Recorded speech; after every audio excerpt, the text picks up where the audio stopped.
گردن میں خم، سعر اصل میں کہتے ہی ہیں اونٹ کو ایک بیماری ہوتی ہے جس سے اس کی گردن ٹیڑھی ہو جاتی ہے، یہ سعر ہے، جس کو ہم اپنی زبان میں کہتے ہیں کج روخی۔ ایک آدمی آپ سے بات کرنا چاہتا ہے، آپ اس سے فیس نہیں کر رہے، اسے ذرا یوں کر کے بات کر رہے ہیں، گویا کہ براہ راست اسے ایڈریس کرنا، یہ اپنے مقام سے آپ بڑا فرو سمجھتے ہیں کہ یہ تو نیچے ہے، میرا مقام بہت بلند ہے۔ اسی طرح یہ جو کج کولاہی ہوتی ہے، کولاہ جو ہے وہ ذرا ٹیڑھا ہو، ٹوپی جو ہے وہ ٹیڑھی ہو سر کے اوپر، تو یہ کج روخی اور کج کولاہی، یہ تمام چیزیں جو ہیں یہ ولا تصعر خدک للناس۔ جب کسی انسان کو خیر کی توفیق مل جاتی ہے، بھلائی کی توفیق مل جاتی ہے، جب وہ فطرت کے راستے پر چل رہا ہے اور نیکی کے راستے پر چل رہا ہے، تو اب سب سے بڑا خطرہ جو اسے لاحق ہو جاتا ہے، شیطان جو ہے اس کے لیے سب سے بڑا گڑھا جو کھودتا ہے جس میں کہ وہ گرا سکتا ہے اس کو، اگر انسان جو ہے چوکس اور چوکن نہ رہو، تو وہ یہ کہ غرور پیدا ہو جائے، ظلم پیدا ہو جائے اپنی نیکی پر، اپنے تقوی پر، اپنی بھلائیوں پر، اپنی عبادت گزاری پر۔ اگر ظلم پیدا ہو گیا and you look down upon the others، دوسروں کو آپ بنظر استحقار دیکھنے لگے، تو آپ کی ساری اچیومنٹس زیرو سے ضرب کھا کر زیرو ہو جائے، gone with the wind، ختم۔ اس لیے یہ بہت بڑی بات ہے۔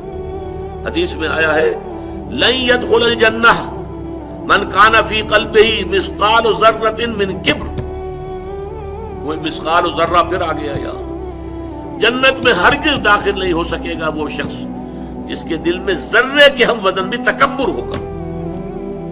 اور حدیث قدسی ہے الکبر ردائی، تکبر تو میری چادر ہے، مجھ پر راست آتی ہے۔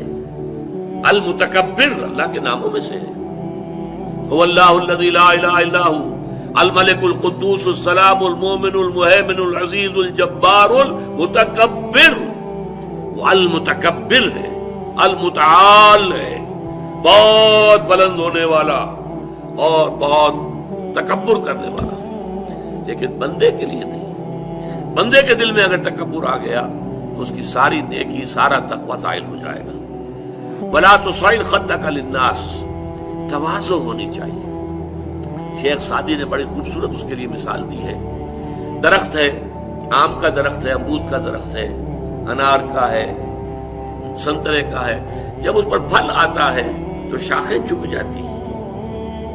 اسی طرح انسان کو اگر اللہ تعالیٰ خیر عطا کر دے، اچھے ثمرات اس کی سیرت میں، اس کے کردار میں، اس کی شخصیت میں، علم کے اعتبار سے، کردار کے اعتبار سے بھلائیاں آ جائیں، پھل آ گیا ہے، تو اب اس کو جھک جانا چاہیے، تواضع ہونا چاہیے۔ اس کے بجائے اگر تکبر ہو گیا، گردن اکڑ گئی، تو معلوم ہوا کہ بس سارا اپنا کیا دھرا جو ہے وہ ضائع ہو جائے گا۔ وَلَا تُصَعِّرْ خَدَّكَ لِلنَّاسِ وَلَا تَمْشِ فِي الْأَرْضِ مَرَحًا، اور زمین میں اتراتے ہوئے نہ چلو، اکڑ کر چلنا، اترا کر چلنا۔ مرح جو ہے وہ فرح سے آگے ہے۔ فرح کہتے ہیں خوشی سے آپے میں نہ سمانا، وہ تو خوشی سے آپے سے باہر ہو گیا، یا وہ نہیں سما رہا تھا، وہ کوئی اور لفظ میرے ذہن میں نہیں آ رہا اس وقت۔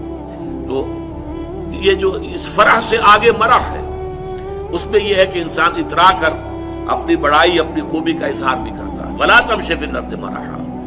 اب آپ دیکھیں گے کہ یہ مضامین جو ہے قرآن مجید میں ان کی اہمیت کا اندازہ اس سے ہوگا۔ سورہ بنی اسرائیل کے 4 رکوع میں بھی آئے ہیں، وَلَا تَمْشِ فِي الْأَرْضِ مَرَحًا، زمین میں اکڑ کر مت چلو، یہ وہاں بھی آیا ہے۔ اسی طریقے سے اور دوسرے مقامات پر سورہ الفرقان کے آخری رکوع میں بھی آیا ہے، وَعِبَادُ الرَّحْمَنِ الَّذِينَ يَمْشُونَ عَلَى الْأَرْضِ هَوْنًا، اللہ کے نیک بندے تو وہ ہیں جو زمین پر چل